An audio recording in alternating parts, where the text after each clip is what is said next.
ভেজাল নাকি খাঁটি মধুর ক্ষেত্রে এই বিতর্ক রয়ে গেছে। ফলে সরাসরি মাঠ থেকে মধু সংগ্রহের প্রবণতা বাড়ছে গ্রাহকদের।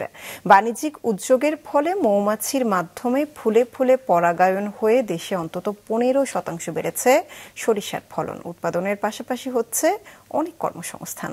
প্রতিনিধিদের তথ্যচিত্রে ডেস্ক রিপোর্ট। উচ্চ ঔষধিগুণ সম্পন্ন হওয়ায় আদিকাল থেকেই মধুর নানামুখী ব্যবহার রয়েছে। সম্পূর্ণ প্রাকৃতিক এই উপাদান সহজলভ্য না হওয়ার সুযোগে পরিমাণ বাড়াতে ভেজাল মেশায় কোনো কোনো চক্র। ফলে আস্থার সংকট থেকেই যাচ্ছে গ্রাহকদের। এমন বাস্তবতায় এখন সরাসরি মাঠ থেকেই মধু সংগ্রহের প্রবণতা বাড়ছে। কোনো বদল 7-8 কেজি নেই, সারা তো নেই, এরাও গ্যারান্টি দেয়। আমরাও নিয়ে দেখছি যে ভেজাল করে না। দেশের নানা প্রান্তের মতো মানিকগঞ্জেও বাণিজ্যিকভাবে মধু সংগ্রহে সরিষা মাঠে মৌমাছির বাক্স বসিয়েছেন উদ্যোক্তারা। তবে এবার মধু সংগ্রহ বেশ কম হবে এমন আশঙ্কা করা হচ্ছে। আগে তো সব শস্য লাগাইতো, আর শস্য বাদ দিয়ে সব ভুট্টা করতেছে, মানে শস্যের ফলন কম।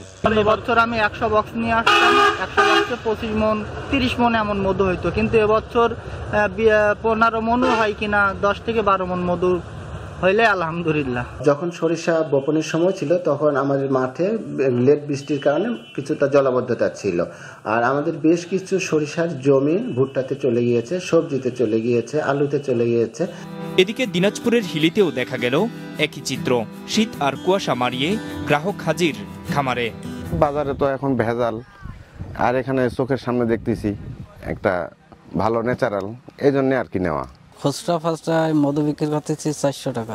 250-টিরও বেশি ডিজাইন অপশন নিয়ে ওয়ালটন স্মার্ট ফ্রিজ, বোঝে আপনার প্রয়োজন। চাষি ও কৃষি কর্মকর্তা বলছেন, ফলন বৃদ্ধিতে বড় ধরনের ভূমিকা রাখছে মধু সংগ্রহের এ উদ্যোগ। গত বছর কিন্তু মৌমাছি ছিল না, আমাদের পরাগণার জন্য এগুলা সরিষাও হয়নি ঠিক মতন। কৃষকরা নিজেরাই বীজ উৎপাদন করছে এবং সংরক্ষণ করছে। তো আশা করছি যে আমাদের পরামর্শ নিয়ে তারা আগামীতে আরো বড় পরিসরে সরিষার আবাদ করতে সক্ষম হবে। একইভাবে ব্রাহ্মণবাড়িয়ায়ও মধু সংগ্রহকারীরা নিশ্চয়তা দিচ্ছেন খাঁটি মধুর। আপনি যদি কোনো গাছের মধু যদি প্রক্রিয়া করতে চান, ওইটাতে আপনি হাত চিপে চিপে প্রক্রিয়া করেন, ওটাতে লেদা থাকে, ময়লা থাকে, জীবাণু থাকে। আর আমাদের এটা যেভাবে হারভেস্ট করা হয় এটাতে কোনো ইয়া থাকে না। আমাদের গত বছর আমরা প্রায় 6000 টনের মতো আমরা মধু আহরিত করেছি। আমরা আশা করছি এই বছরও এটা ছাড়িয়ে যাবে।